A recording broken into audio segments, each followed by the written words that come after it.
Hello dear बच्चों, welcome back to 30 days in 45 most important topic for NEET. आज का topic है conduction of nerve impulse, जहां से नीट में आपको स्टेप्स अरेंज करने को पूछा जाता है।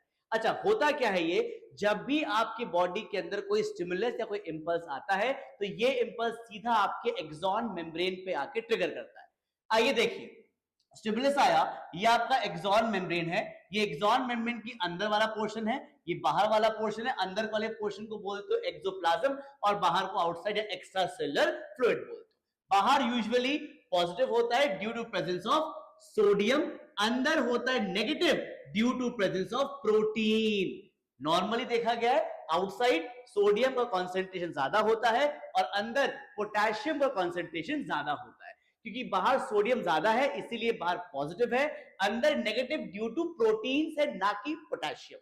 अब क्या होता है, जैसे ही आपका स्टिमुलस आता है आपके सोडियम चैनल्स जो है वो ओपन हो जाते हैं, बाहर से सोडियम जो है वो अंदर आना स्टार्ट करता है। और जैसे ही आपका सोडियम अंदर आता है तो आपकी मेम्ब्रेन जो पहले पोलराइज थी अब क्या हो गई, वो डीपोलराइज्ड हो गई। क्यों हुई डीपोलराइज? बिकॉज अंदर आ गया पॉजिटिव और बाहर आ गया है नेगेटिव। अब बाहर नेगेटिव इसलिए आया है बिकॉज सोडियम जो है वो अंदर आ गया, इसलिए बाहर कंपैरेटिवली नेगेटिव है। अब ये पॉजिटिव नेगेटिव की तरफ अट्रैक्ट करेगा और ये इंपल्स आपका आगे जाएगा।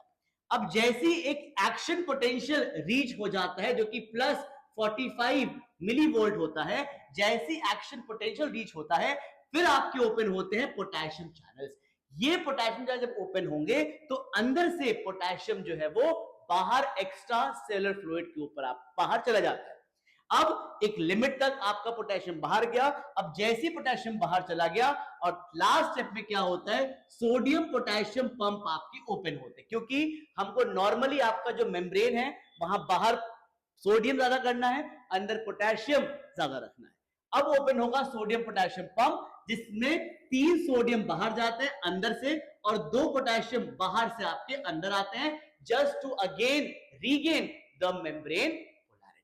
तो क्या बोला गया, मेम्ब्रेन जब रेस्ट पे थी उसको बोलोगे आप पोलराइज स्टेट। इंपल्स आया, सोडियम चैनल्स आपके ओपन हुए, सोडियम अंदर गया, मेम्ब्रेन हो गया डीपोलराइज, एक्शन पोटेंशियल रीच हुई प्लस 45 मिली वोल्ट, फिर पोटेशियम चैनल ओपन हुए, मेम्ब्रेन वापस क्या हो गई, रीपोलराइज। बट वापस से सोडियम पोटेशियम का कंसंट्रेशन मेंटेन करने के लिए सोडियम पोटेशियम पंप आपके ओपन होते हैं, 3 सोडियम बाहर 2 पोटेशियम अंदर, और वापस से आपकी मेम्ब्रेन कहां पर आ जाती है, एट द रेस्टिंग स्टेज। तो ये होता है आपका कंडक्शन ऑफ नर्व इंपल्स, जहां से नीट आपसे क्वेश्चन पूछ सकता है